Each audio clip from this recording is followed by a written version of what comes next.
আসসালামু আলাইকুম ভিউয়ার্স, রেহেনার রান্নাঘরে আপনাদেরকে স্বাগতম। আশা করি দেশ ও প্রবাসে যাই যেখানে আছেন আল্লাহর রহমতে ভালো আছেন, সুস্থ আছেন।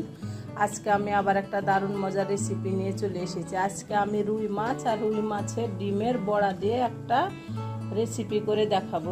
রুই মাছগুলোকে আমি পরিষ্কার করে ধুয়ে নিয়েছি, তারপরে আমি লেবুর রস আর লবণ মাখিয়ে 10 মিনিট রেখে আবার আমি পরিষ্কার করে ধুয়ে নিয়েছি।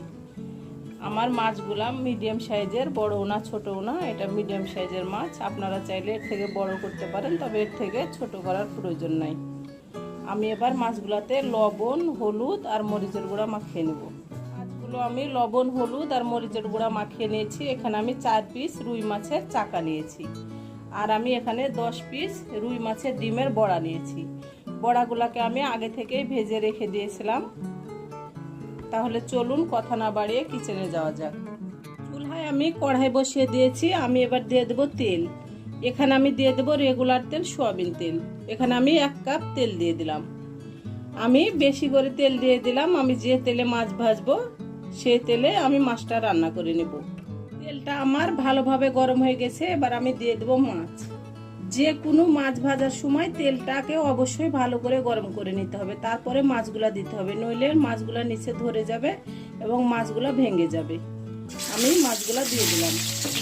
আমি একসঙ্গে 4 পিস মাছ আমি দিয়ে দেব। মাছগুলো আমি দিয়ে দিয়েছি। এবার আমি মাছগুলাকে 4 মিনিট ভালো করে ভেজে নেব। এপার 2 মিনিট, আবার আমি অপর পিসটাতে 2 মিনিট, মোট আমি 4 মিনিট মাছগুলা ভেজে নিয়ে একেবারে ফিরে আসছি। মাছগুলো আমার ভাজা হয়ে গেছে। আমি সুন্দর করে 2 পিসটা আমি ভেজে নিয়েছি। মাছ ভাজার সময় অবশ্যই চুলার আগুনটা হাই হিটে রাখতে হবে, নইলে আপনার মাছগুলো নিচে ধরে যাবে। দেখুন আমার মাছটা আমি এর মধ্যে আমি উল্টে দিয়েছিলাম। আমার খুব সুন্দরভাবে ভাজা হয়ে গেছে। এবার আমি মাছগুলো উঠিয়ে নেব। আমি উঠিয়ে নিয়েছি। এবার আমি মাছগুলো এক সাইডে রেখে দেব। যে তেলটা রয়ে গেছে আমি সেই তেলের মধ্যে দিয়ে দেবো আলু। আলুগুলাকে আমি সুন্দর করে ব্রাউন কালার করে ভেজে নেব। আলুগুলো আমি ব্রাউন কালার করে ভেজে নিয়ে ফিরে আসছি। আলুগুলো আমার ভাজা হয়ে গেছে। এবার আমি আলুগুলাকে উঠিয়ে নেব। আমি আলুগুলা খুব সুন্দর করে ভেজে নিয়েছি। আলুগুলো এবার আমি উঠিয়ে নেব। আলু ভেজে যে তেলটা রয়ে গেছে সেই তেলের মধ্যে আমি মাছটা রান্না করে নিব। আমি দিয়ে দেবো পেঁয়াজ কুচি। এখানে আমি 1 কাপ পেঁয়াজ কুচি দিয়ে দিলাম। আমি পেঁয়াজটা একটু বেশি করে দিলাম, আপনারা চাইলে পেঁয়াজটা বাড়িয়ে কমিয়ে নিতে পারবেন। আমি এবার পেঁয়াজটাকে ব্রাউন কালার করে ভেজে নিয়ে একেবারে ফিরে আসছি। পেঁয়াজটা আমার হালকা সোনালি হয়ে গেছে। এটা বেরেস্তা করার কোনো প্রয়োজন নাই, এটা হালকা সোনালি হলেই চলবে। এবার আমি দিয়ে দেব স্বাদ অনুযায়ী লবণ। আমি দিয়ে দেব আদা বাটা 1 চামচ, রসুন বাটা 1 চামচ। আদা রসুনটাকে আমি 20 থেকে 25 সেকেন্ড ভেজে নেব। আদা রসুনের যে একটা কাঁচা গন্ধ আছে তাহলে সেটা চলে যাবে। আদা রসুনটাকে আমি 20 থেকে 25 সেকেন্ড ভেজে নিয়েছি। এবার আমি দিয়ে দেবো গুঁড়া মশলা। এখানে আছে মরিচের গুঁড়া 1 চামচ, হলুদের গুঁড়া 1/2 চামচ, ধনিয়ার গুঁড়া 1 চামচ, জিরার গুঁড়া 1 চামচ। আমি গুঁড়া মশলাগুলো দিয়ে দিলাম। এই গুঁড়া মশলাগুলো দিয়ে দিয়েছি। এবার আমি দিয়ে দেবো অল্প করে পানি, গুঁড়া মশলাগুলো যেন পুড়ে না যায়। আমি এবার মশলাটাকে 2 থেকে 3 মিনিট আমি ভালো করে কষিয়ে নেব। গুঁড়া মশলা দেওয়ার পরে অবশ্যই 2 থেকে 3 মিনিট ভালো করে কষিয়ে নেবেন। আপনি যতই তেল দেন, মশলা দেন, আপনি মশলা ভালো করে কষাবেন না, আপনার তরকারির কোনো স্বাদ আসবে না। আমি এবার 2 থেকে 3 মিনিট কষিয়ে নিয়ে একেবারে আমি ফিরে আসছি।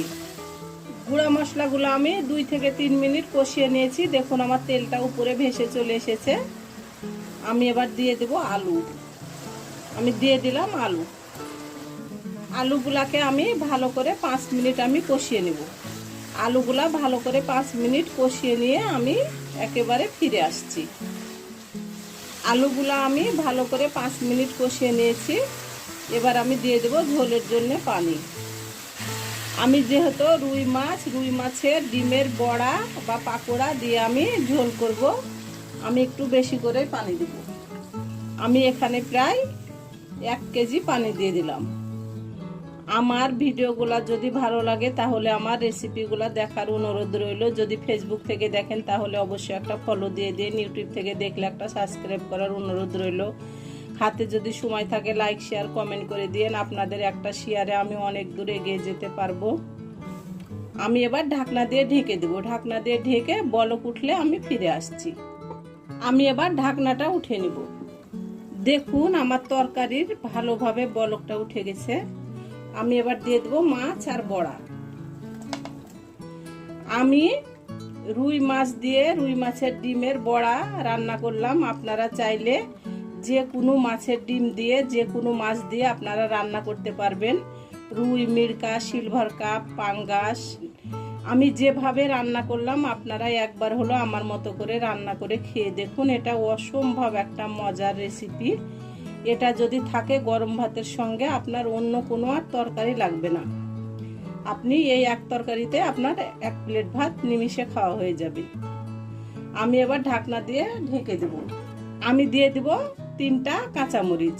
এটাতে ঝাল হবে না, এটা একটা ফ্লেভার সুন্দর করবে। আমি প্রায় 20 মিনিট রান্না করে নেব। 20 মিনিট রান্না করে নিয়ে আমি একেবারে ফিরে আসছি ঢাকনা দিয়ে ঢেকে। আমি এবার ঢাকনাটা উঠে নেব। হয়ে গেছে আমার রুই মাছ দিয়ে রুই মাছের ডিমের বড়া বা পাকোড়ার ঝোল। আমি এভাবে রাখলাম কারণ বড়াগুলাতে আপনার ঝোলটা টেনে নেবে, সেজন্য আমি এইভাবে রেখে দিলাম। ঢাকনা দিয়ে ঢেকে আমি 10 মিনিট পরে পরিবেশন করে দেখাচ্ছি। 10 মিনিট পরে আমি ফিরে আসলাম। দেখুন আমার তরকারির কালারটা কি সুন্দর হয়েছে। এবার আমি উঠিয়ে নেব। আমি উঠিয়ে নিয়ে আপনাদেরকে আমি পরিবেশন করে দেখাচ্ছি। হয়ে গেছে আমার পরিবেশন করা। আশা করি আমার রেসিপিটা অবশ্যই ভালো লাগবে। যদি ভালো লাগে তাহলে আমার চ্যানেলটিতে লাইক কমেন্ট শেয়ার করতে ভুলবেন না। বেশি বেশি করে সাবস্ক্রাইব করার অনুরোধ রইল। তাহলে আজকের মতো এখানে বিদায়। আবার অন্য কোনো রেসিপি নিয়ে আসবো। সবাই ভালো থাকবেন। আল্লাহ হাফেজ।